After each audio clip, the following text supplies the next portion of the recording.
Muy buena tarde tengan todos ustedes.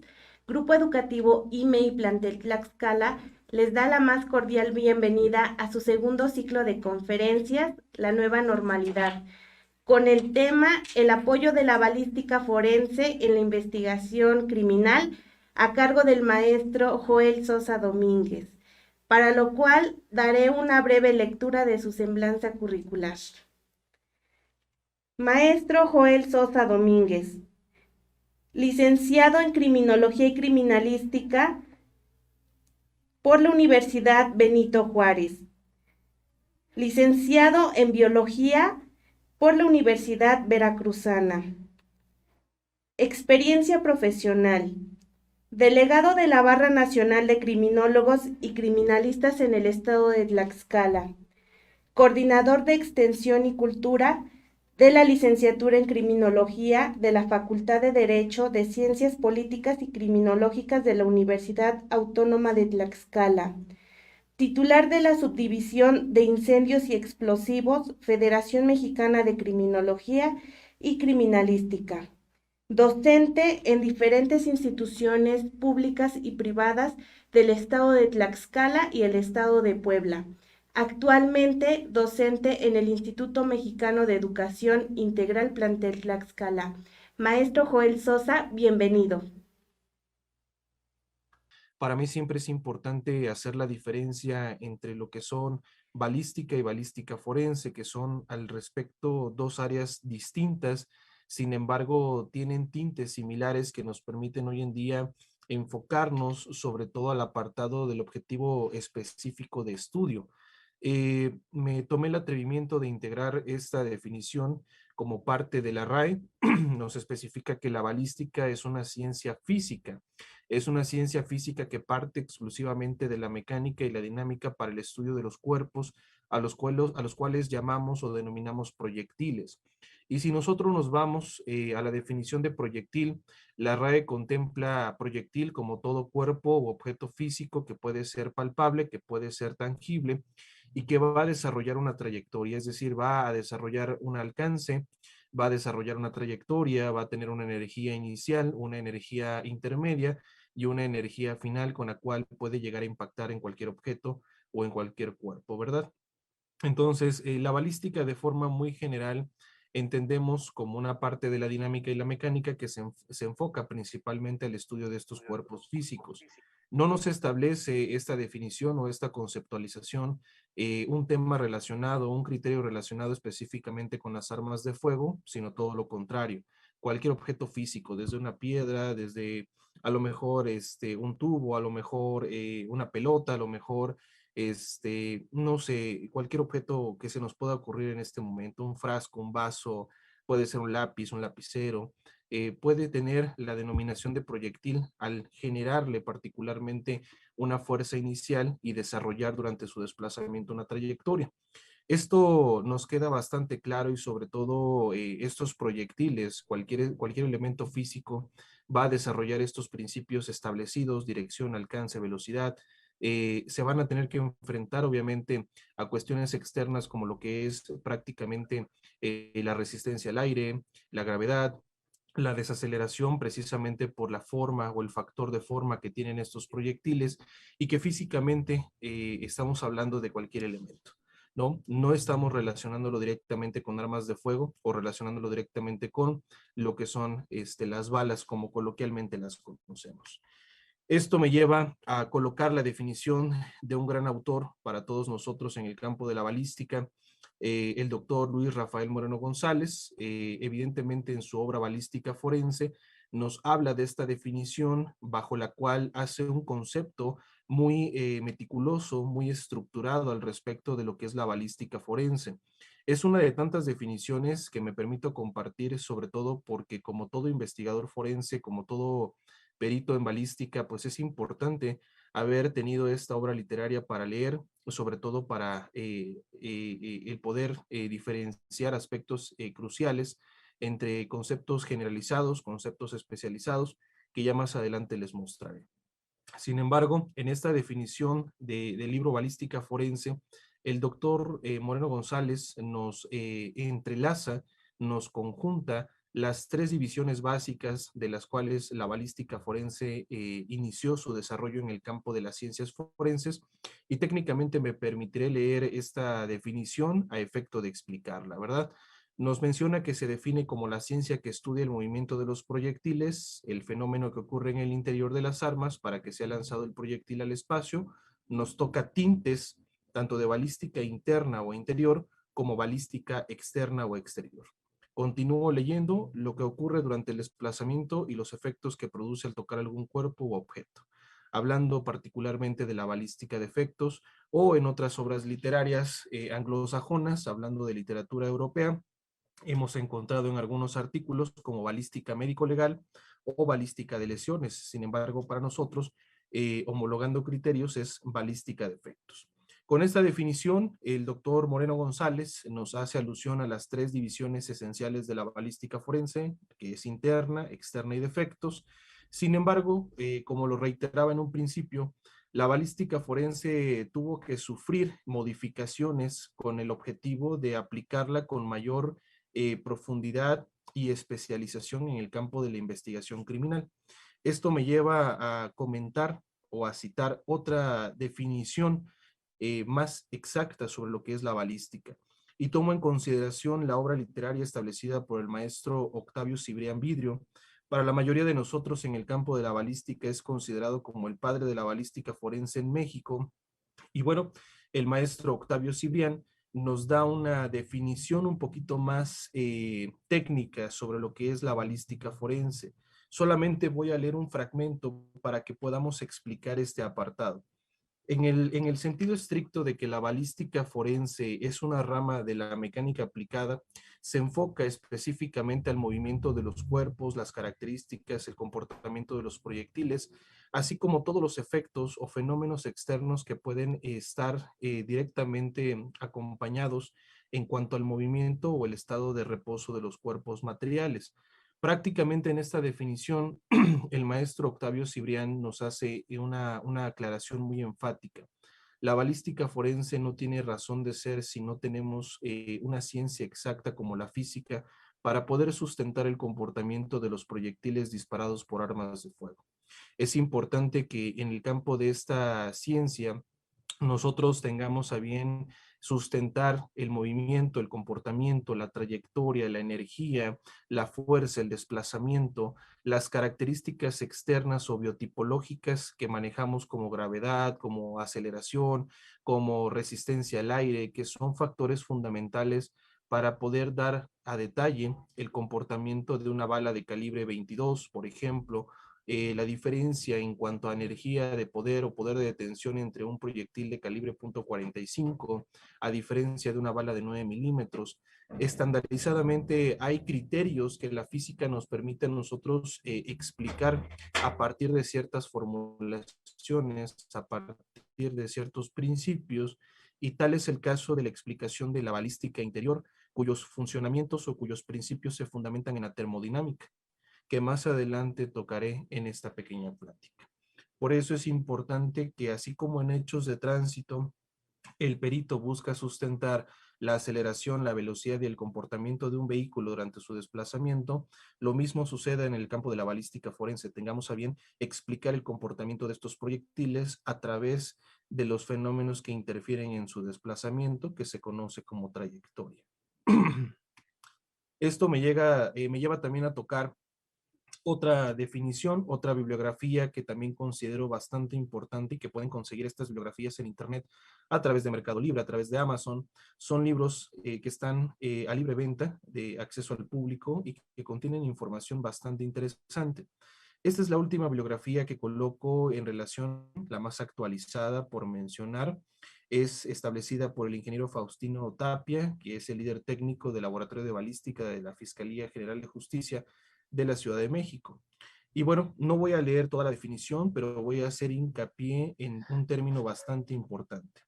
Aparte de estudiar la balística interna, externa y de efectos, en esta definición me habla particularmente sobre el análisis y la descripción de las características tanto de las armas de fuego como de sus municiones, los blindajes respectivamente y el análisis de las pistolas de fabricación artesanal, así como las pistolas de diablos o de juguete. Aquí tocó esta parte y la considero muy importante porque la balística forense inmediatamente la tocamos y nos imaginamos el hablar única y exclusivamente de armas de fuego. Cabe destacar que hoy en día, con esta situación de contingencia y sobre todo antes de la contingencia, hemos tenido bastantes problemas con el tema de la seguridad, tenido bastantes problemas con la inseguridad que predomina en nuestro país y sobre ciertos sectores poblacionales. Y en este punto me permito emitir un comentario al respecto sobre que han utilizado armas, perdón, que parecen ser armas de fuego y que de primera instancia durante una acción delictiva, llámese un asalto, llámese un robo, llámese un intento de secuestro, la mayoría de los instrumentos que en ocasiones se han llegado a recibir o a percibir en los laboratorios de balística no concuerdan con las características propias de un arma de fuego. ¿A qué quiero llegar? Existen réplicas de plástico, existen réplicas de una actividad deportiva que se llama Airsoft, que maneja armas que simulan el peso, simulan el movimiento, el abastecimiento, la carga y la descarga, como si fuese un arma de fuego real. En el momento que una persona a lo mejor es sometida con un instrumento de esta naturaleza, pues obviamente alguien que sea ajeno a esta formación, pues inmediatamente no va a preguntar, no va a deducir que es un arma de esta naturaleza. Sin embargo, en este aspecto, uno como perito en balística puede determinar si estos instrumentos son propios de armas de fuego o contienen las piezas esenciales para denominarla un arma de fuego o no.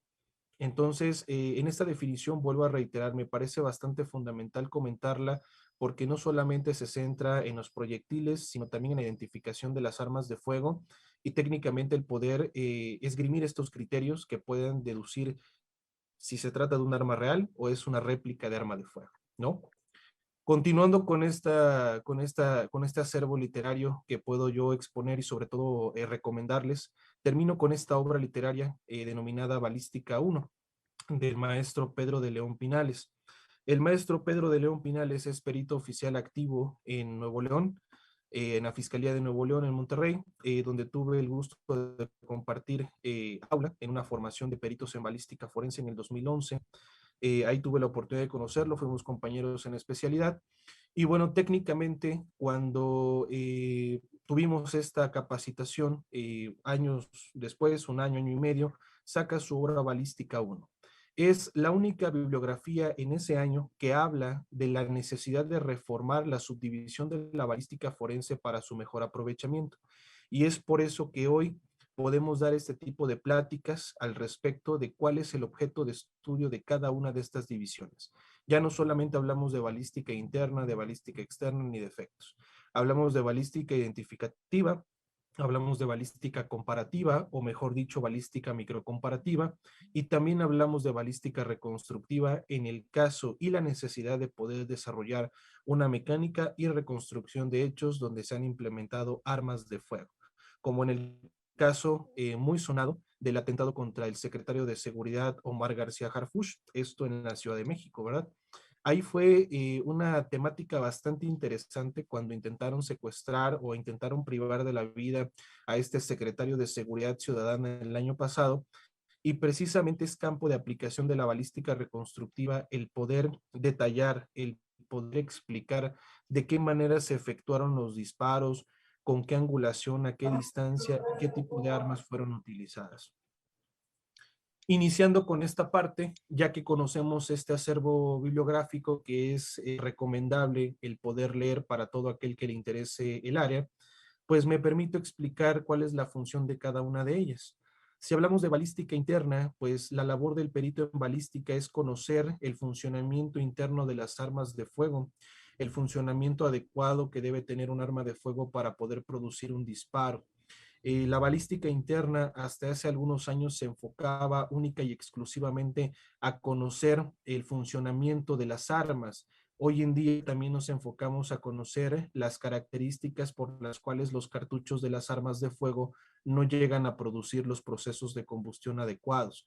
Y en este aspecto, cuando hablamos de armas de fuego y cartuchos, pues a lo mejor alguno de los compañeros que están en esta sala virtual ha tenido oportunidad de efectuar disparos con armas de fuego y se habrá percatado, si es que le ha tocado, que algunos cartuchos no proceden a efectuar el proceso de disparo. Tú utilizas tu arma de fuego, presionas el disparador, efectúas el procedimiento de disparo, pero no sale el proyectil, ¿sí? Dirían por ahí, no sale la bala, no dispara la bala, en pocas palabras. ¿Y esto a qué se debe? Bueno, esperas unos segundos, efectúas acción de descarga, sale el cartucho y notas que ya presenta una huella de percusión, pero que la bala sigue intacta y que la pólvora sigue estando dentro del cartucho. ¿A qué se debe? Bueno, esto es materia de estudio o objeto de estudio también de la balística interna. Como parte de la balística interna, los cartuchos de las armas de fuego también están ligados a los materiales explosivos. Y aquí es donde siempre he platicado que los explosivos y las armas no son muy ajenas a los principios de funcionamiento. Si nosotros hablamos de un cartucho para arma de fuego, sabemos que los cartuchos tienen en su interior pólvora y que aparte de la pólvora como carga de proyección, tienen un fulminante que se le conoce como primer. Ese primer, ese fulminante contiene un explosivo en pequeñas proporciones que se llega a ubicar como fulminato de mercurio en algunos cartuchos de antiguos. Los encontramos en la actualidad con un componente explosivo que se llama clorato de potasio y técnicamente ese clorato de potasio permite producir una llama. Esta llama combustiona la pólvora produce gases a presión que oscilan más o menos entre los 3.000 a los 3.500 newtons por centímetro cúbico. Y parte de esta energía que se desarrolla en el interior de los cartuchos sirve fundamentalmente para poder darle la energía cinética de movimiento a la bala en el interior del cartucho y que la bala pueda proyectar este mismo elemento llamado proyectil disparado por arma de fuego. Pero bueno, ¿cómo conocemos el funcionamiento interno? A partir de las piezas que componen a las armas de fuego. Más adelante les mostraré en un simulador cómo funcionan estos instrumentos y sobre todo cuál es la necesidad, ¿no? Bien, partiendo del conocimiento de el funcionamiento interno de las armas de fuego, también hablamos de la física, ¿no? ¿Cómo sustentamos que un arma de fuego, si ven la cámara, no sé si la puedan apreciar, tengo una pistola, entonces, siguiendo con las medidas de seguridad, técnicamente cuando nosotros tenemos un arma de fuego, prácticamente estamos trabajando bajo los principios termodinámicos de la combustión. Vuelvo a reiterar, la termodinámica no solamente la utilizamos en la balística, sino principalmente en el área de incendios y explosiones para fundamentar la energía con la que detona un explosivo determinado, la energía con la que se produce la quema de 1 kilo de combustible de madera, por ejemplo, y sobre todo en el apartado de la física para la balística, es importante explicar por qué se produce un disparo, a partir de qué principios se fundamentan estos procedimientos.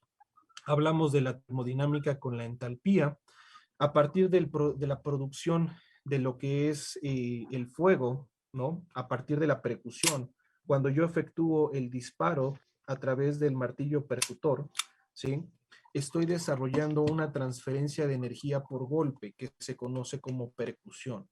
Esa percusión recae en un dispositivo conocido como aguja percutora, golpea el primer al ser un explosivo altamente sensible al golpe, altamente sensible a la percusión, va a calentarse de tal manera que aquí tenemos delta de H y delta de R.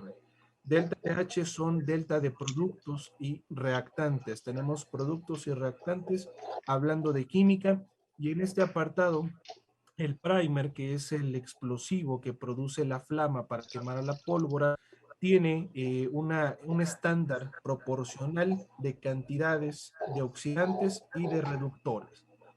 Esto nos lleva a la teoría cinética molecular, partiendo de que se produce la detonación del primer, generando la llama alcanza la pólvora, al alcanzar la pólvora se desarrolla en este aspecto la teoría cinética molecular, que es que la pólvora combustiona, genera gases, los gases tienen presiones altas y posteriormente vamos a las leyes de inercia, ¿no? Que rigen a la termodinámica también y estas leyes de inercia dicen que vamos a tener una presión que serían los gases de la pólvora, que van a transformarse en energía de empuje. Esa energía produce movimiento y gracias al cañón estriado que tienen las armas de fuego, mi proyectil, en esta cámara les muestro una bala de calibre 50, mi proyectil empieza a rotar sobre su propio eje, desarrollando un efecto que se llama efecto giroscópico, ¿sí? Y prácticamente todos estos elementos que les estoy comentando en este momento se fundamentan para poder desarrollar un solo disparo. Solamente que la física y las armas son tan maravillosas que los disparos se pueden desarrollar consecutivamente en ciclajes por minuto o por segundo, dependiendo del modelo y el calibre. Partiendo de este fenómeno interno de las armas de fuego, en balística externa, pues tratamos de sustentar con apoyo de la física el movimiento de estos proyectiles, el efecto giroscópico, que es el efecto rotativo que tiene sobre su propio eje, la interferencia de los factores ambientales y sobre todo, hablando de la gravedad, hablando de la desaceleración por el aire, desarrollamos en este aspecto estudios específicos sobre el coeficiente balístico relacionado a su factor de forma, la densidad seccional, que también puede parecer lo mismo, y hablamos en específico de la resistencia al aire derivado del calibre al que corresponde nuestro proyectil. Actualmente estamos por certificarnos en materia de trayectorias y cálculos balísticos, esto por la Federación Mexicana de Balística Forense. Estamos tomando actualmente esta certificación. Ya no es un curso, es una certificación para poder establecer trayectorias y posiblemente pues más adelante, si nos dan la invitación nuevamente en email, hablando de agosto, septiembre, podamos dar una plática al respecto de esto, ¿no? Nuevamente. Pero bueno, continúo antes de continuar con otros temas.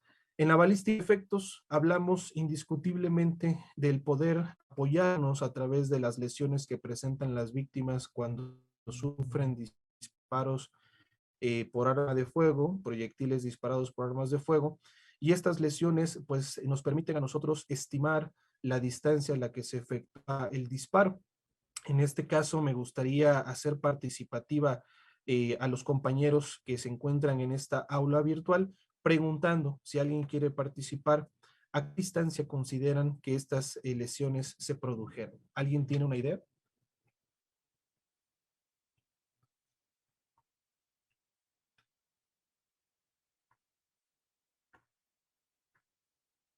¿Alguien que desee opinar al respecto?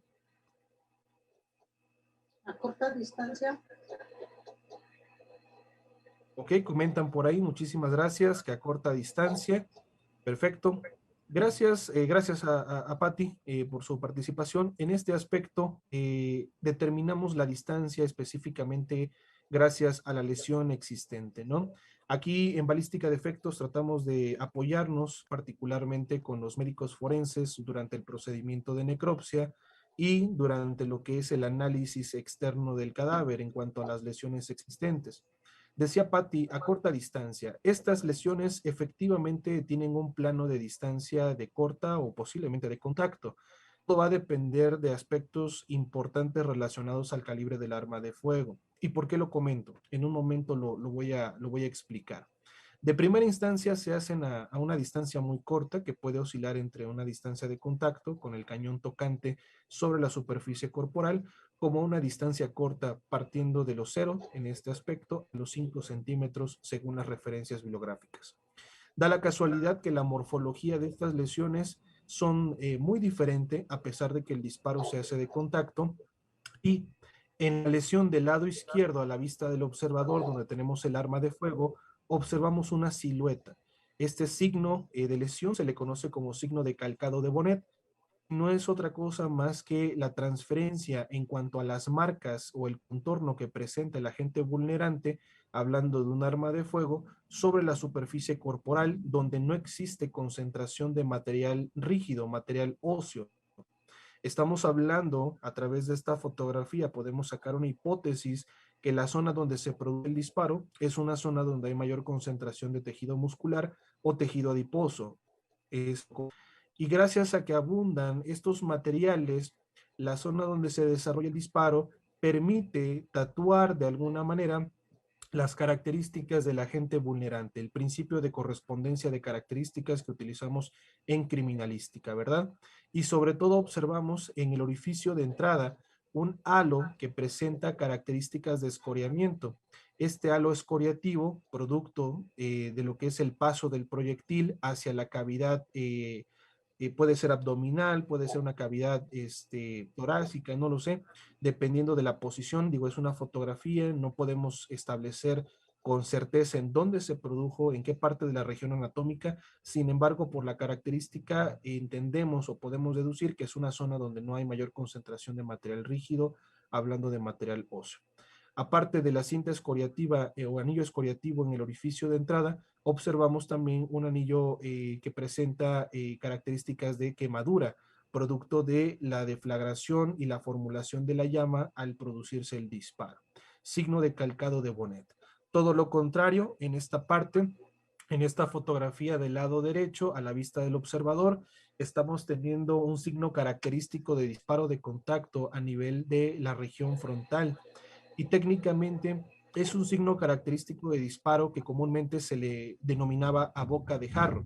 Sin embargo, este término ya no lo utilizamos en la actualidad, haciendo referencia única y exclusivamente a un signo de golpe de mina. Signo de golpe de mina por un disparo de contacto. Aquí la característica que se visualiza es un orificio de entrada con bordes irregulares en los pliegues o en los planos anteriores a lo que es la piel, y prácticamente vemos un desgarre en la zona ósea donde se encuentra prácticamente la bóveda craneal. Técnicamente este tipo de disparos se fundamentan en cuanto al ingreso violento de los gases que produce la salida del proyectil. Y cuando el proyectil sale por la boca del cañón, sabemos que estos gases van calientes.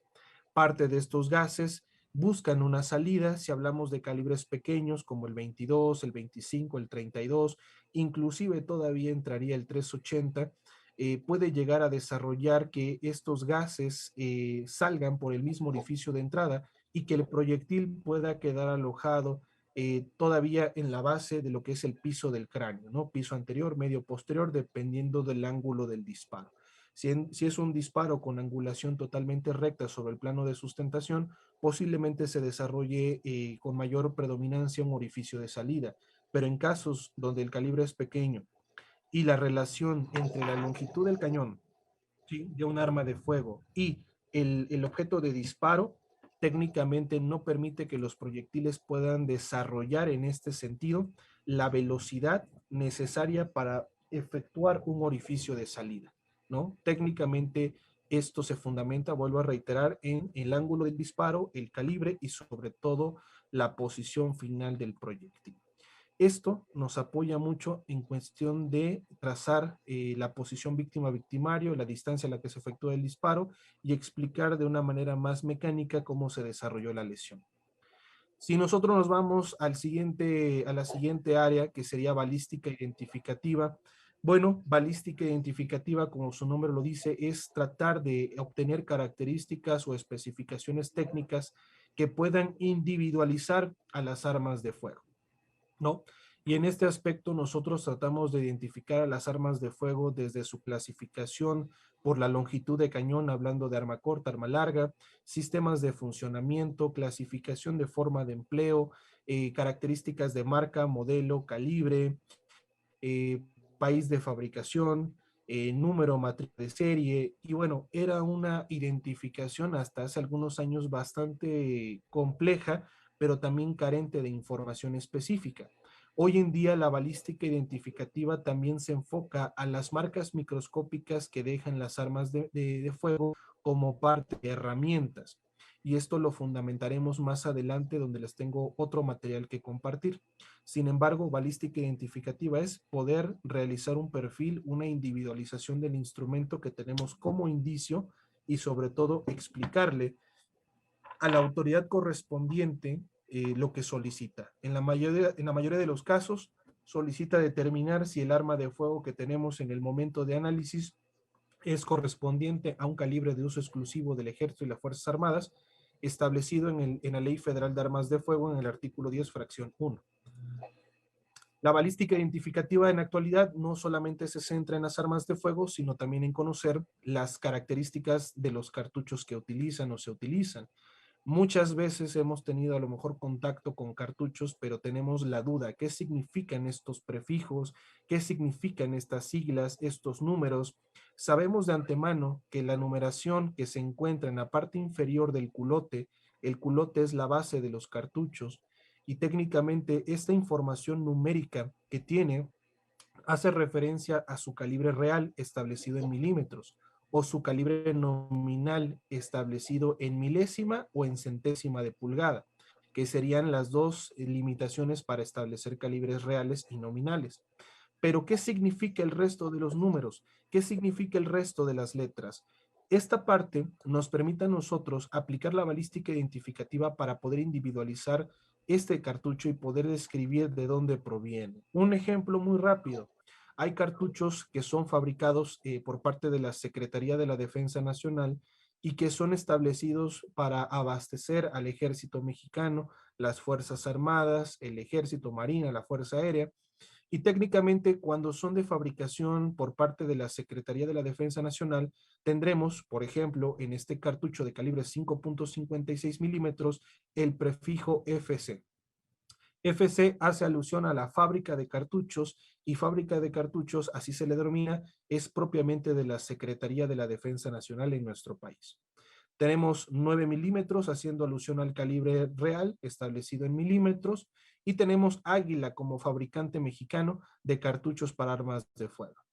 Tenemos otro cartucho, 380, establecido en un sistema anglosajón de unidades, haciendo alusión a .380 milésimas de pulgada, ¿sí? Y estamos observando estos prefijos, PMC, que no es otra Pod Metal Corp. Esta es la denominación de estos cartuchos, cartuchos norcoreanos, que bueno, encontramos también circulando en nuestro país.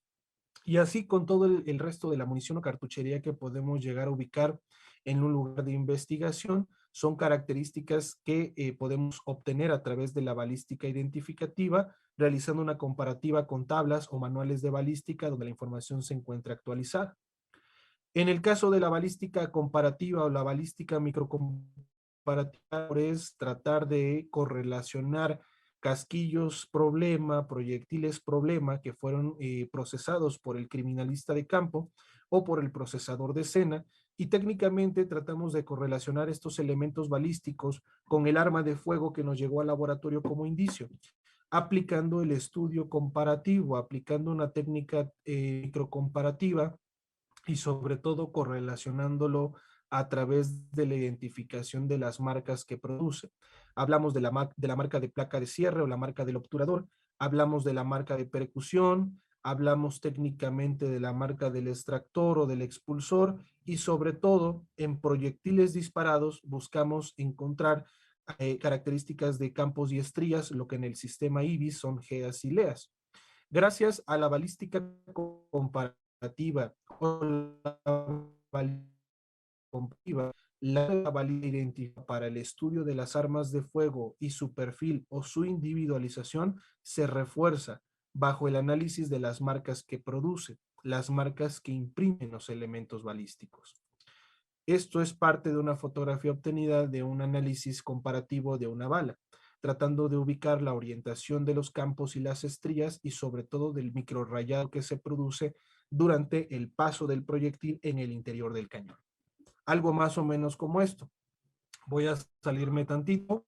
Ustedes me indican si pueden visualizar este software por ahí. ¿Se aprecia un arma?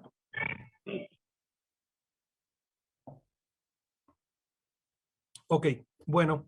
En este aspecto, si nosotros tuviéramos esta arma propiamente física,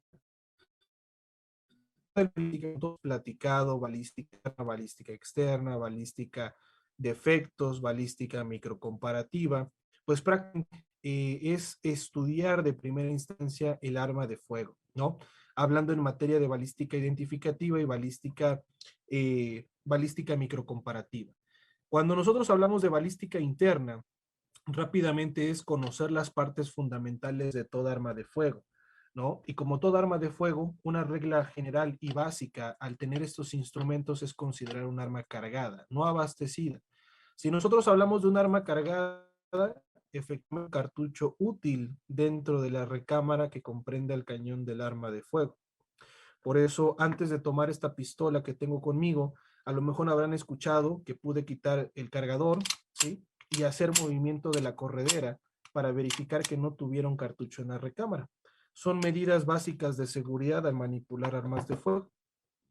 Cuando hablamos de un arma abastecida, hablamos de que el arma de fuego puede tener un cargador con cartuchos útiles en su interior, pero nosotros nos vamos al plano más trágico, al plano más exagerado, que es considerar toda arma de fuego cargada, un cartucho siempre en la recámara del tubo cañón.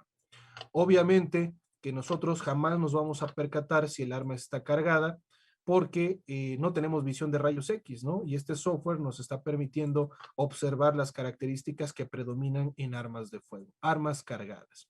Punto número 1. Punto número 2. En parte de la balística interna, ¿sí? Retroalimentando lo que hemos platicado, el objetivo es conocer sus piezas, conocer cómo funciona, gracias a qué principios se desarrollan los disparos.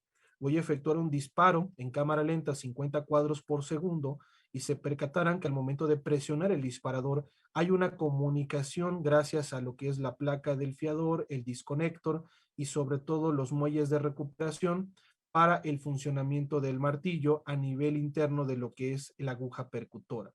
Al momento de que yo presiono, se mueve lo que es el martillo, haciendo esta transferencia de energía hacia lo que es la base del casquillo, produciendo el proceso de disparo. Y posteriormente tenemos en este aspecto el movimiento nuevamente de lo que es propiamente la carga, el ciclaje de carga del arma de fuego, ¿no? Por cada disparo que yo haga, tenemos un ciclaje que va a permitir nuevamente efectuar la carga semiautomática del arma de fuego. Obviamente, esto es parte de la balística interna. ¿Cuáles son esos principios físico-químicos los que platicamos? Punto número 2. Punto es balística identificativa. Para hacer una balística identificativa, lo que yo tengo que hacer es conocer las características externas del arma de fuego. De primera instancia, antes de utilizar el arma de fuego, debe estar completamente descargada, ¿verdad? No debemos tener cartuchos, ¿sí? Debemos quitar los cartuchos porque evidentemente es un riesgo.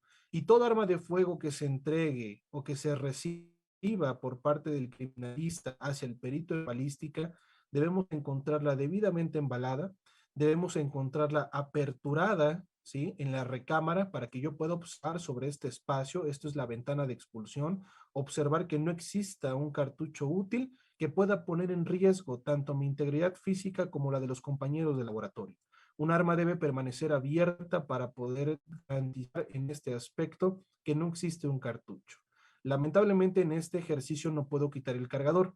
¿Por qué? Porque estoy en el ejercicio de disparo. Si cambio la finalidad del software, puedo modificarlo a desarme y en desarme me la va a entregar así sin cartuchos y puedo quitar el cargador, ¿no? Pero ahorita estamos en modo de prueba, entonces no puedo cambiarlo en este momento. Bueno, entonces, regresando al punto, a ver, déjenme checar. Ok, perfecto, es que tengo aquí unos mensajes. En un momento los leemos. Entonces, en esta parte tenemos lo que es un arma de fuego que está aperturada, un arma abierta. Ya tenemos la garantía de que el arma no tiene cartuchos y que podemos manejarla sin problema alguno.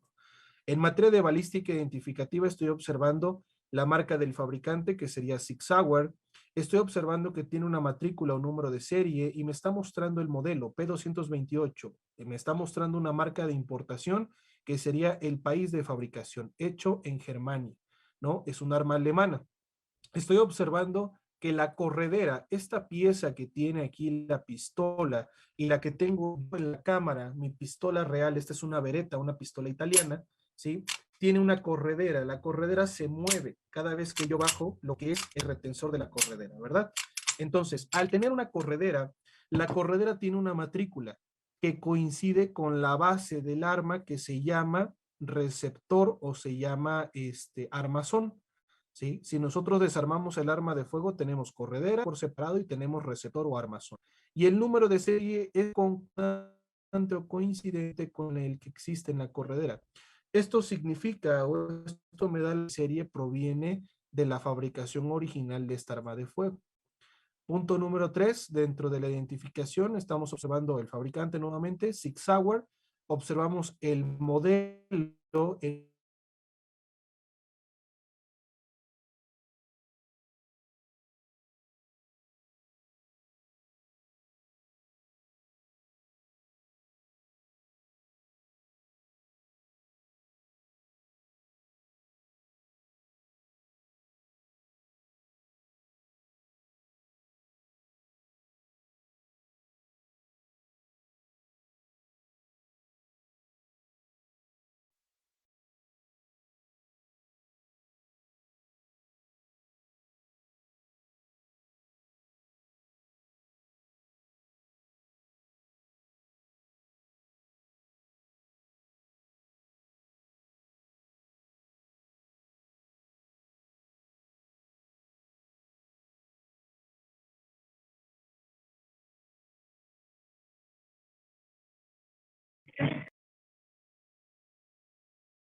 ¿escuchan? ¿Se escucha bien? Sí, ya, profesor. Ok, perfecto, una disculpa, me sacó aquí esta parte de la conexión, una disculpa. Bien, por ahí ya pueden apreciar la pantalla de casualidad.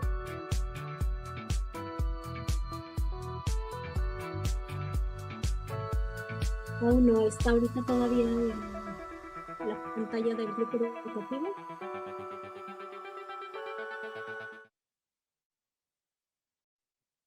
Ok, perfecto, muchas gracias.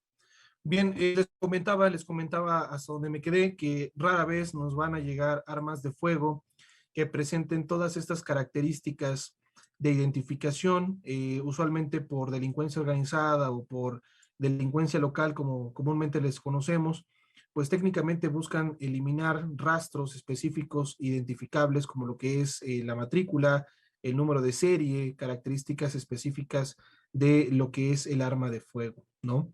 Ese es el detalle. Sí se logra ver el software, ¿verdad? ¿Sí me logran escuchar también? Sí, profesor. Ok, gracias. Aquí se me quitó una pantallita, entonces digo, no vaya a ser lo mismo.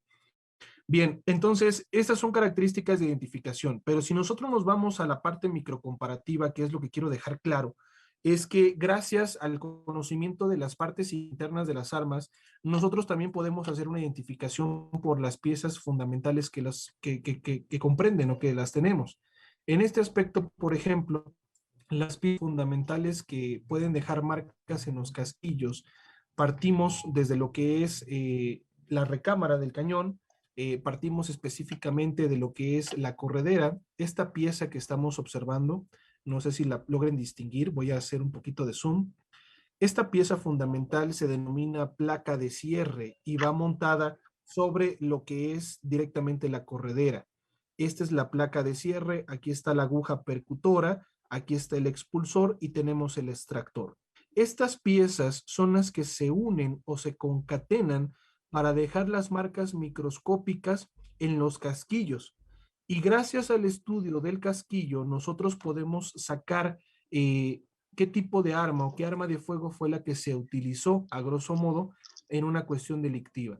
En el cañón vamos a encontrar las características del estriado. Obviamente en este software, pues no tiene la capacidad de poderme mostrar el estriado, ¿verdad? Pero teóricamente en el interior del cañón estamos observando que aquí debería ir el estriado, ¿sí? Todo esto sería el estriado. Y prácticamente en la bala encontramos marca de campo y de estría, que también las sometemos bajo análisis microscópico y microcomparativo para determinar la procedencia de qué arma de fuego fue la que se utilizó, sobre todo por los procesos de disparo, que si nosotros recargamos nuestra arma de fuego, ahí tenemos el arma cargada, ¿sí? Ya la tenemos con un cartucho en el interior. Cada vez que se efectúa un disparo en el arma de fuego, estamos teniendo un proyectil con marca y estamos teniendo un casquillo que tiene la marca mecánica del arma de fuego, ¿sí?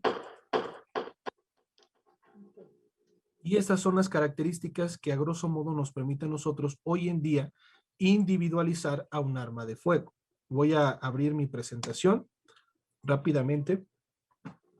Por ahí ustedes me indican si ya se puede apreciar. Eso es en materia de balística microcomparativa, ¿no?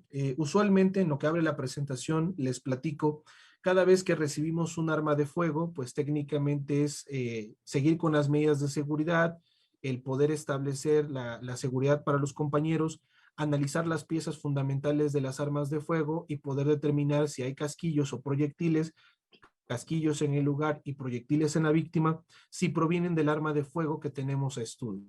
Cuando tenemos información, pues ya solamente queda aplicar la balística reconstructiva con apoyo de la balística externa y la física, tratar de explicar cómo se desarrollaron esos impactos o esas lesiones en la víctima, estimar la posición víctima-victimario y las distancias a las que se desarrollaron, ¿no?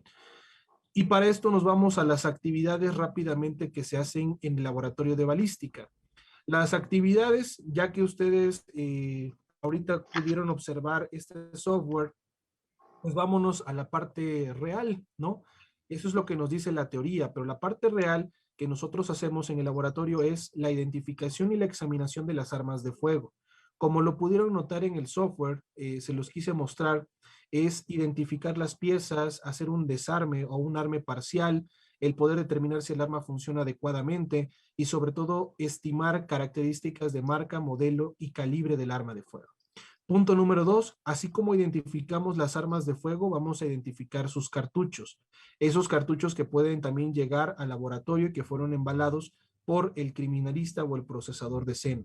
Si no encontraron cartuchos, encontraron casquillos y encontraron proyectiles, y esos proyectiles los vamos a examinar al igual que el arma de fuego.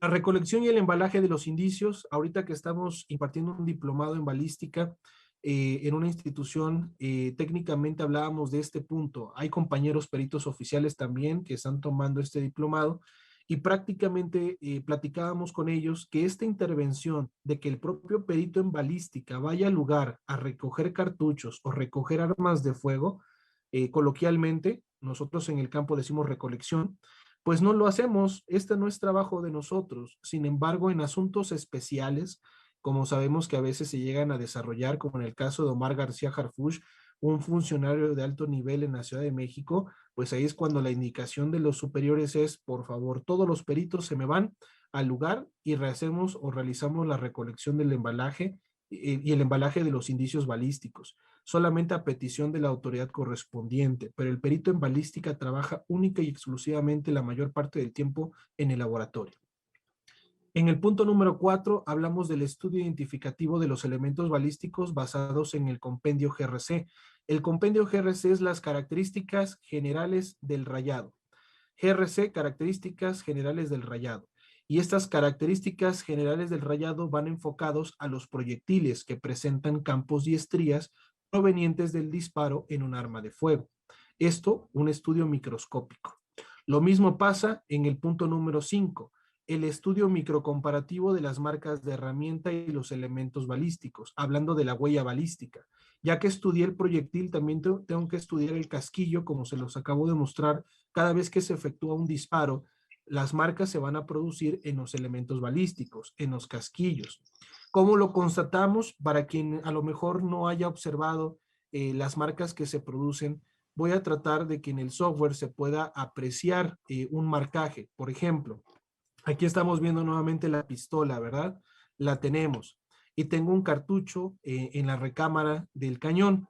Vean, por favor, espero que se pueda distinguir, ustedes me indican, ¿sí? Me indican nada más para que esta premisa quede muy claro cada vez que se efectúa un disparo, ¿sí? Estamos observando la base del cartucho, ¿verdad? ¿Sí lo pueden ver? Sí. Ok. En esta base del cartucho, quiero moverlo a manera de que se pueda ver a detalle. Ustedes se están dando cuenta que aquí la base no tiene ninguna marca, ¿sale? Vean, esta marca verde es el percutor, ¿no? Aquí está en rayos X, obviamente el percutor está posicionado, pero vean que toda esta parte del primer no tiene ninguna marca, ¿sale? Voy a disparar el arma de fuego en cámara lenta y vamos a ver si ya deja una huella balística. Vamos a efectuar el disparo, voy a quitar los rayos X para que se pueda apreciar el arma. La cerramos.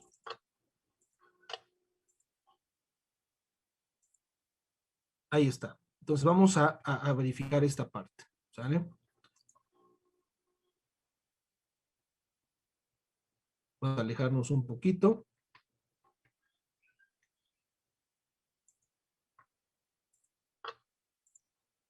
Ahí está, ¿sale?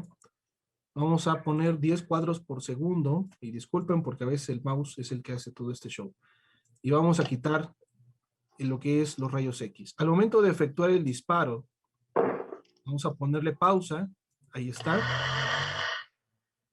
Le ponemos pausa, ¿sale? Ahí está el casquillo en el aire, ¿sí? A veces el software sí me lo marca, a veces no, ¿sí? Vámonos al casquillo. Vean, en este caso el software no lo marcó. Hay cartuchos que sí lo hacen, luego a veces lo llega a realizar, pero aquí no lo hizo. Aquí ya debería presentar una marca de percusión. Esa marca de percusión es producto del disparo, sin embargo, no la tenemos. Y en este aspecto, en el caso de lo que es la balística microcomparativa, bajo el estudio de los elementos balísticos, pues va enfocado primordialmente a ese punto, a estudiar esas marcas. En el punto número 6 hablamos de la recuperación de los números de serie en armas de fuego junto con lo que son los residuos de disparo. Por ejemplo, hay situaciones donde la delincuencia organizada o inclusive la delincuencia local trata de borrar el número de matrícula que traen las armas de fuego. Y esto porque creen firmemente que si borran el número de serie, prácticamente van a ser irrastreables, indetectables. Lo que yo les digo el día de hoy es que las armas de fuego tienen un número de serie. Todas las armas de fuego deben tener un número de serie, y el número de serie es lo equivalente al código de barras de una galleta, de un producto, de una manzana. A veces las manzanas traen código de barras, de unas papitas, de un producto X. ¿Sí? El número de serie en las armas de fuego es lo equivalente a ese código de barras. Ese número de serie me va a decir el país de fabricación, me va a decir el tipo de arma, me va a decir el año de fabricación, me va a decir la empresa fabricante, va a traer datos específicos de una codificación de fabricación, mas no va a decir este número de serie es porque lo tiene Joel y el día de mañana lo va a tener Carla, por ejemplo. El número de serie no se cambia automáticamente por dueño o propietario.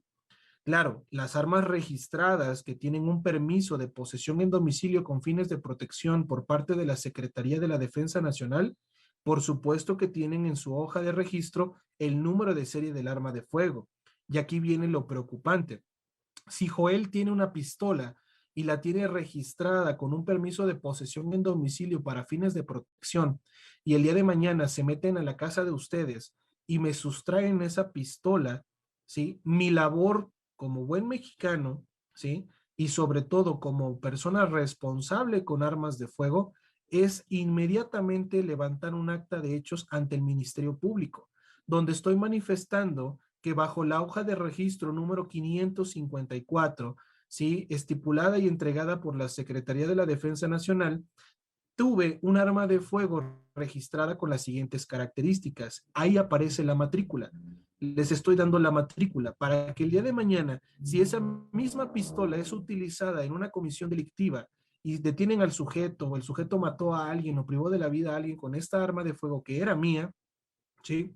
Ya no existe un procedimiento en mi contra, porque va a existir un procedimiento si yo no doy parte al Ministerio Público que esa arma de fuego me la sustrajeron o me la robaron. Pasa todo lo contrario, si en ese momento me quitan el arma, se la llevan, no doy parte al Ministerio Público, no llevo la documentación de mi arma y digo, pues hay que se pierda, no pasa nada, pues, ¿qué va a suceder? ¿No? Ya se llevaron mi pistola, sí, se llevaron mi pistola, pero yo tengo el registro y el registro está a mi nombre y todo lo que pase con esa arma de fuego es responsabilidad de Joel Sosa. Ah, pero es que yo no le disparé. Sí, no le disparaste, pero mientras estás retenido bajo una investigación, porque la matrícula refiere que hay un registro a tu nombre. Y como tú no viniste con nosotros a notificar que el arma te la robaron, todo lo que sucede es responsabilidad tuya. Por eso es importante este aspecto de la recuperación de los números de serie y sobre todo cuando hablamos de tenencia responsable de armas de fuego con fines de protección. En el caso de los residuos de disparo, la recuperación de las armas de fuego y los residuos de disparo, aquí utilizamos ciertos reactivos químicos para poder detectar la presencia de pólvora o para revenir la matrícula. A veces la matrícula está, entre comillas, eliminada o borrada, pero realmente si nosotros utilizamos una técnica electroquímica, que es una técnica no invasiva, podemos recuperar el número de serie sin problema alguno, sin dañar el arma como indicio y obtener lo que queremos, que es el número de serie. En el caso de los residuos de disparo, hay que utilizar técnicas químicas orientativas que nos permitan a nosotros obtener estos elementos nitrados, llámese pólvora, restos de pólvora, restos de plomo, bario y antimonio, y prácticamente bajo estos principios químicos podemos solicitar el apoyo de un perito en química forense para que pueda aplicar una práctica confirmativa y determinar si las manos de Joel tienen residuos por pólvora y no residuos de metales pesados por el manejo de gasolina, por el manejo de fertilizantes que suelen tener metales pesados que se equiparan a los que tienen los cartuchos en las armas de fuego, ¿no? Técnicamente eso es lo que hacemos en el laboratorio. Esta es la identificación de las armas de fuego por microscopía en los casos de investigación criminal. Esto que estamos viendo son fotografías reales que yo he sacado en el microscopio y técnicamente lo que vemos o lo que observamos es la marca de placa de cierre, estas líneas, vemos la marca de percusión y estamos observando lo que es una marca de arrastre o una huella de arrastre propiamente del percutor. La técnica de identificación microscópica pues proviene del análisis crucial de los elementos de las armas de fuego. Aquí tengo un extractor, tengo la aguja percutora, tengo la placa de cierre y tengo el expulsor o el botador. Es lo mismo que les mostré en el software, solamente en esta fotografía que le tomé a la corredera, una fotografía con un microscopio muy pequeño, y lo introduje dentro del arma de fuego sin desarmarla. Entonces, aquí estoy obteniendo esta imagen a detalle de las características que se tienen sobre los elementos principales que dejan marcas en los casquillos. En las partes principales de la pistola, como se los dije, tenemos la corredera, tenemos el tubo cañón, tenemos la guía de recuperación con su muelle y tenemos el armazón o receptor, ¿no? Las piezas que les había comentado el software que son importantes observar o que son importantes tener a consideración. Dentro de la corredera, esta pieza es la misma que vimos en la fotografía. Este es el extractor, ¿sí? Sobresale de la corredera. Cuando evidentemente tenemos un cartucho alojado en la recámara del cañón, aquí tenemos otras piezas, lo que es la placa de cierre, lo que es la recámara del cañón, lo que es el extractor o el eyector, que van a dejar marcas. Cuando yo tengo un cartucho en el interior, aquí está nuestro cartucho y mi arma se está ensamblando por sí sola, al efectuar el procedimiento de disparo, van a existir estas marcas de transferencia. Las marcas de transferencia del arma hacia las balas y hacia lo que son los casquillos. Al disparar una pistola, evidentemente, vamos a tener esa transferencia de marcas por acción mecánica del arma de fuego. La extracción, primero va la percusión, la extracción y la expulsión. Esto en un casquillo. En un proyectil vamos a tener marcas del estriado del cañón. Y gracias a estas huellas balísticas que tenemos, producto del funcionamiento de un arma de fuego, nosotros, al utilizar un microscopio, podemos identificar de dónde provienen esas marcas y de qué arma las de.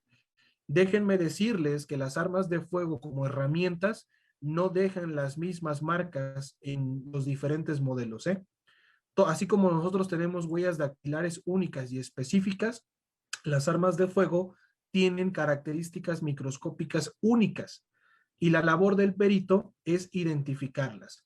Hoy en día, con las actualizaciones que tenemos en el campo de la microcomparativa, nos basamos en la teoría AFTE, que es la Asociación de Examinadores de Marcas de Armas y Herramientas. Y en este apartado, nosotros nos basamos en los principios de la teoría AFTE. La identificación basada en este aspecto de las características del arma, la concordancia suficiente a partir de la huella y la concordancia basada en experiencia científica. Esta concordancia basada en la experiencia que tiene el perito sobre la identificación de las marcas de las herramientas. Si nosotros nos vamos a esta teoría, así se aprecia la huella balística de forma muy general en los casquillos. Les estoy mostrando estas fotografías que obtuve en el microscopio, ¿sí? Y que son marcas de clase. Las marcas de clase se denominan aquellas marcas clasificadas y reconocibles por el percutor.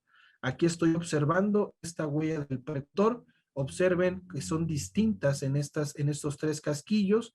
Aquí es un casquillo de calibre 45, la profundidad y la forma es diferente. En un casquillo de calibre 22 largo tenemos otra morfología de percusión y en un casquillo de calibre 9 milímetros de origen ruso, porque estos son casquillos de origen ruso, tenemos una huella de percusión de menor proporción, pero con una huella de arrastre mucho mayor, ¿no? Esto es lo que nosotros vemos de manera muy general. Claro, la microscopía tiene su chiste, tiene su técnica, tiene sus principios. Si tuviéramos a lo mejor más tiempo, ¿qué será? Unas 7, 8 clases, a lo mejor veríamos prácticamente todo el resto de estas marcas, ¿no? Pero bueno, es prácticamente dentro de esta información lo que nosotros tratamos de encontrar para correlacionarla con un arma de fuego. Aquí tenemos otras marcas, tenemos marcas de percusión rectangular en el caso de las Glock. Las Glock fueron muy famosas al principio por dejar una huella de percusión con una característica rectangular. En el caso de esta 9 milímetros también tenemos una percusión rectangular y tenemos una huella hemisférica. ¿Por qué tenemos una huella hemisférica? Porque tenemos 3 halos dentro de la percusión. Observen, el primer halo correspondiente al percutor, el segundo halo por la impresión y tenemos otro tercer halo, una tercera silueta que sobresale dentro de la percusión central, ¿no? Y bueno, las transferencias de las marcas se ven de esta manera. Cuando yo tengo un arma de fuego, abastezco y cargo ese sonido de carga en una pistola, en ese momento mi cartucho ya está desarrollando marcas por la transferencia del extractor, ¿sí? Obviamente, cuando se produce el disparo, hay una huella del percutor, ¿sí? Cuando pasa el proyectil en el interior del cañón, hay una huella de campo y de estría en el proyectil, y en el casquillo tenemos el extractor y el expulsor como marcajes, ¿no? Esto es la placa de obturación o lo que es la placa de cierre. Así se ven. Aquí está el interior, el percutor, el expulsor o el botador y el extractor. Esto que estamos viendo es el perfil de este lado, ¿sí? Ahí va el orificio para la aguja percutora, el orificio para el eyector y el extractor, que son piezas fundamentales. Las marcas de mecanizado, ¿sí? Que son las marcas del obturador, que vamos a ver también en los casquillos de manera microscópica. Las marcas de subclase son marcas que dejan las herramientas, como lo hemos mencionado, ¿no? Nosotros como hijos, como hermanos, a lo mejor como papás, pues vamos a heredar ciertos rasgos característicos hacia nuestra descendencia. En el caso de los que somos hijos y tenemos padres, ¿no? Algunos heredamos a lo mejor el color de los ojos de papá o de mamá, heredamos a lo mejor la nariz de mamá o de papá, heredamos a lo mejor un lunar, heredamos a lo mejor alguna característica individual que es un rasgo particular de papá y de mamá, posiblemente, ¿no? Entonces, así como nosotros, como seres o entes biológicos, heredamos esos rasgos, imagínense un arma de fuego. Un arma de fuego tuvo que ser desarrollada por otra maquinaria, y al desarrollarse por otra maquinaria, esa misma máquina que forjó el percutor, que forjó la placa de cierre, que forjó la corredera, que forjó el gatillo disparador, que forjó el armazón, el receptor, pues obviamente transfirió parte de sus marcas hacia el arma de fuego. Y esas marcas se pueden visualizar bajo el microscopio. De alguna manera sería la herencia por parte de la herramienta que creó a esa pieza. Y es lo que nosotros tratamos de buscar de manera microscópica. Son fallas de fabricación, dirían por ahí, ¿no?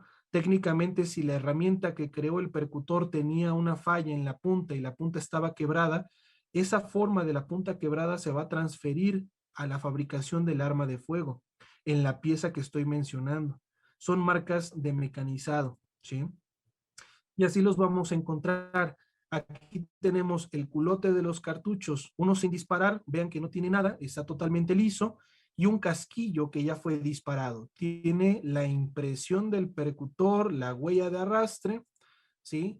Tenemos impresiones del cierre de la recámara, el flujo de retorno de la aguja percutora, la marca del arrastre y sobre todo tenemos en este aspecto la marca del botador, ¿no? Marca de deslizamiento y la marca del expulsor o del eyector. Todo proviene del arma de fuego, pero esto lo analizamos parte por parte y con mucha calma bajo el microscopio. Es un trabajo bastante interesante, no es un trabajo que se haga en 10, 15 minutos, es un trabajo que requiere mucha observación y sobre todo experiencia. En las marcas individuales también tratamos de ubicar marcas particulares en los elementos balísticos. Aquí estamos haciendo una correlación. Esto es una captura de un sistema de identificación balística y lo que hace el perito es analizar parte por parte la orientación, profundidad y dirección de las marcas que se observan, ¿no? Marcas individuales. Y bueno, ya para culminar con esta presentación, rápidamente, el enfoque del apoyo de la balística forense en los casos de investigación criminal, como ustedes se dieron cuenta, pues es de primera instancia obtener información de las armas de fuego que fueron utilizadas en una comisión delictiva, ¿sí? Nosotros como peritos en balística no vamos a estudiar armas de fuego si están reglamentadas. Aquí estamos buscando armas de fuego que fueron utilizadas en comisiones delictivas. En el caso de la balística técnica o la balística externa, pues podemos coadyuvar a trazar trayectorias, a trazar posición víctima-victimario en relación a las lesiones, como lo vimos en la gráfica anterior.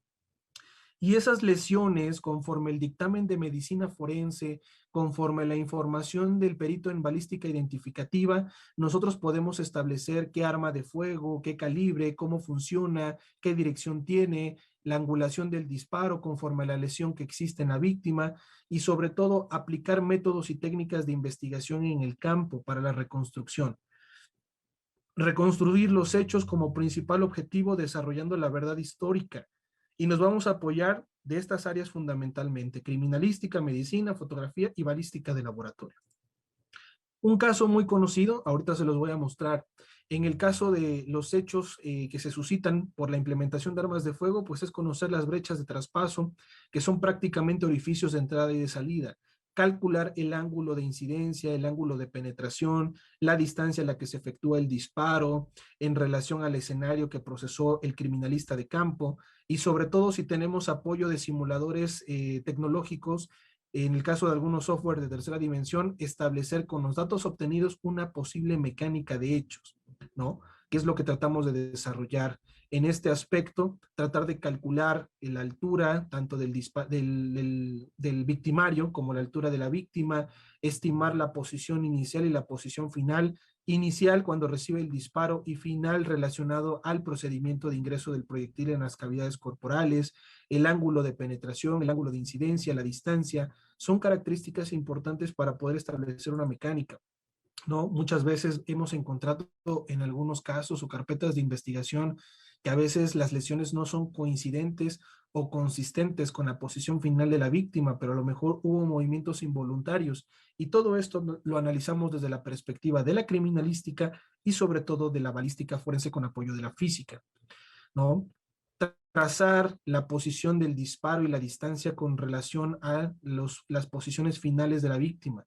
En este diagrama, ¿qué hacemos? Bueno, dependiendo de la posición final, que es una posición sedente de la víctima en relación al orificio de entrada que marca a nivel de lo que es la caja torácica, ¿sí? Prácticamente la zona posible o la zona más probable es en esta altura, a un ángulo a lo mejor de 30 a 35 grados sobre el plano de sustentación que sería el suelo. El disparo fue con este ángulo de arriba hacia abajo, de derecha a izquierda, generando un impacto en la zona frontal y desarrollando un orificio de salida en la parte posterior del plano anatómico. Si nosotros seguimos desplazándonos, una zona posible pero muy inusual, el ángulo va creciendo y el ángulo de disparo sería menos en relación al lugar donde nos encontramos, que es una habitación.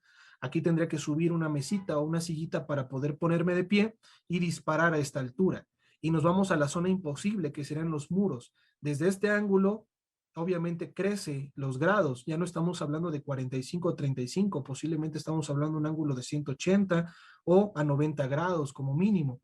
Obviamente es inconsistente con el lugar donde nos encontramos, que es una habitación. Por eso, gracias a la balística reconstructiva y a los datos que tenemos por parte del criminalista, podemos apoyar en la trazabilidad de la trayectoria y el trayecto en materia de reconstrucción. Un caso muy importante del cual hice un análisis, espero tener la oportunidad de platicar con mayor detalle este caso, más a profundidad en alguna otra charla, pero este caso lo presenté en la Federación Mexicana de Criminología y Criminalística a unos escasas semanas cuando salió esta noticia, ¿no? El atentado contra el secretario de Seguridad Ciudadana, Omar García Harfuch, y de qué manera la balística forense nos puede apoyar a explicar el por qué afortunadamente hoy en día el secretario sigue con vida y no se cumplió el objetivo de haberlo privado, ¿no? De la misma. Técnicamente, pues sabemos que fue titular de la Agencia de Investigación Criminal de la extinta Procuraduría General de la República. Él, dentro de las investigaciones que tuvimos a bien desarrollar, realizó muchas detenciones hacia un grupo en específico, el Cártel Jalisco Nueva Generación. Y técnicamente, bajo los puestos que tuvo estratégicos en diferentes secciones de seguridad pública a nivel estatal y a nivel federal, pues estos golpes se fueron desarrollando con mayor prominencia hacia el cártel, lo que se presume que evidentemente pues desata el disgusto del cártel hacia la existencia de este personaje. Lo que sucedió, pues sabemos perfectamente, detienen su vehículo en movimiento, llega una camioneta plataforma o de redilas como esta y efectúa disparos. No puedo mostrarle las fotografías que tengo porque modifiqué la presentación, pero espero más adelante podérselas enseñar. Hay impactos en las fotografías que se obtuvieron a nivel del vehículo que se observan sobre lo que es el capote o lo que es prácticamente la parte frontal del vehículo, a nivel de los postes laterales del lado izquierdo y sobre la parte superior a nivel del capacete. Entonces, en este aspecto salen tres sujetos. En este sentido, tres sujetos desarrollan tres impactos de proyectil disparado con arma de fuego de calibre 50. Si nosotros nos vamos a la balística técnica, las balas de calibre 50, como las que les mostré en la cámara hace un ratito, son de calibre 12.7 milímetros. Si nosotros nos vamos a las estadísticas de trayectoria externa de un fusil Barrett está diseñado por tener un cañón de 1,6 centímetros de longitud, que pueda favorecer a que un proyectil pueda desarrollar un alcance de 2 kilómetros, es decir, 2,000 metros exactos. Si todos hemos visto que estos fusiles Barrett, a lo mejor en películas o en escenarios en México donde la delincuencia organizada los ha utilizado, tienen la potencia para poder llegar o alcanzar 2 kilómetros exactos, ¿por qué caramba este Barrett no tuvo la capacidad de perforar la camioneta donde viajaba el secretario de Seguridad? Lo que nosotros tratamos de hacer es fundamentar con apoyo de la física el por qué este fusil no tuvo la capacidad para poder penetrar y perforar con éxito la camioneta. Se habló de alrededor de 545 disparos que recibió la unidad. Estamos hablando de 545 casquillos que se ubicaron en el lugar de investigación y 3 casquillos de calibre 50 en el mismo. 3 impactos en zonas estratégicas. Cabe mencionar que aquí lo que nosotros propusimos es la relación que existe entre la distancia del cañón hacia el objetivo, que sería la camioneta. Punto número 1. Punto número 2. La unidad no es una camioneta convencional. Es una camioneta que tiene un blindaje nivel 7. Y cuando hablamos de blindaje, tiene características metalúrgicas que están diseñadas para soportar ciertos calibres. Lo que es muy cierto es que el blindaje de esta camioneta no fue diseñada para soportar impactos de calibre 50. Es muy extraño que exista blindaje que pueda soportar calibre 50. Sin embargo, entre el revestimiento, entre las composiciones, se puede crear o se puede llegar a crear un blindaje. Sin embargo, en vehículos, el nivel 7 solamente puede alcanzar a detener proyectiles de calibre 7.62. En el caso de calibres de 12.7, que estamos hablando de .50, no tiene esa relevancia. Sin embargo, funcionó. ¿Y funcionó por qué? Por el fundamento físico-matemático. Esta es una fórmula físico-matemática que nos explica el comportamiento aerodinámico que puede desarrollar un proyectil. Cuando nosotros nos vamos a desarrollar este plano cartesiano, estableciendo una distancia aproximada entre 15 a 10 metros de lo que es el vehículo donde viajaba el secretario y la unidad donde se posicionan estos tres sujetos, un plano X, un plano Y, prácticamente sacamos un ángulo que puede oscilar entre los 35 a 45 grados, donde se encuentra el arma. Y prácticamente por la posición de los impactos, este sería el ángulo que oscila. El cañón es de 1 metro más o menos, y al tener 1 metro de distancia, el cañón, el eje de salida entre la boca de fuego y el muro blindado, no le da la resistencia o la energía suficiente al proyectil de poder perforar, ¿sí?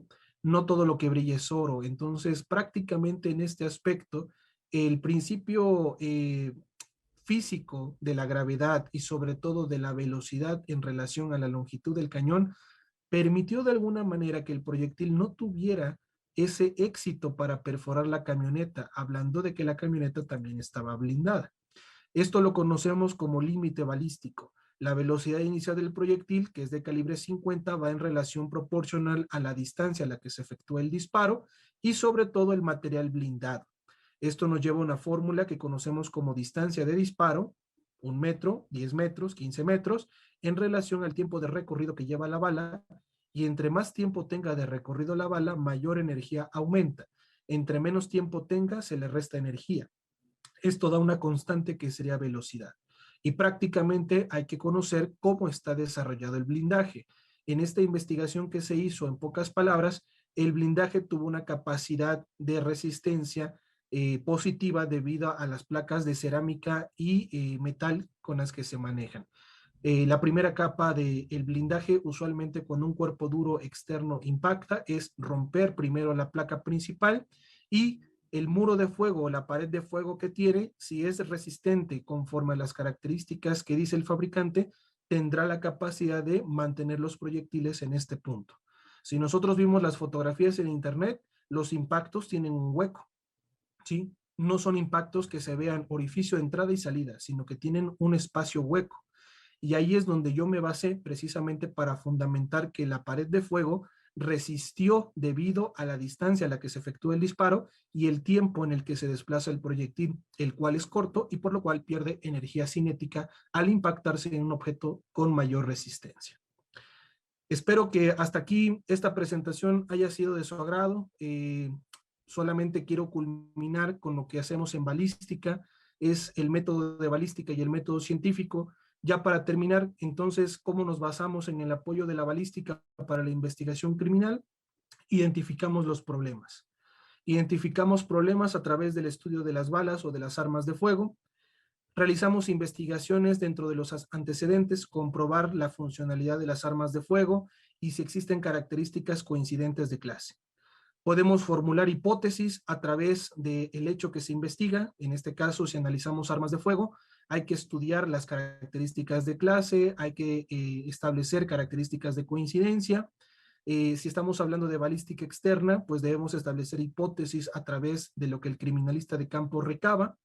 Si estamos hablando de probar con un experimento, podemos desarrollar disparos de prueba y hacer una microcomparativa, por supuesto.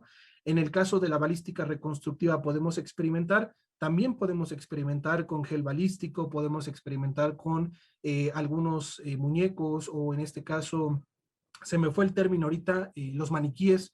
Podemos tener maniquíes y desarrollar disparos para poder experimentar y comprobar los hechos.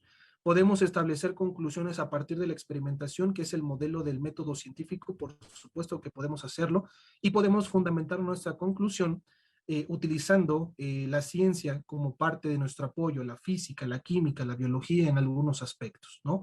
Si estamos hablando de informar resultados, estos resultados deben estar plasmados en un dictamen y se debe declarar con base a la ciencia y a la técnica que nosotros estamos profesando. Esto sería, en pocas palabras, el aporte que hoy en día tiene la balística forense en el campo de la investigación criminal. Sé que fue un tema bastante rápido por los tiempos que tenemos, pero bueno, pues quiero agradecer a todos la disposición que tuvieron el día de hoy de conectarse. Espero haber aportado un granito de arena en cuanto a la información, y también quiero aprovechar a comentarles que estamos próximos a sacar o a iniciar, mejor que nada, el curso de balística forense con el Instituto Mexicano de Educación Integral, el IMEI, Campus Tlaxcala. Es un curso que dura 4 meses.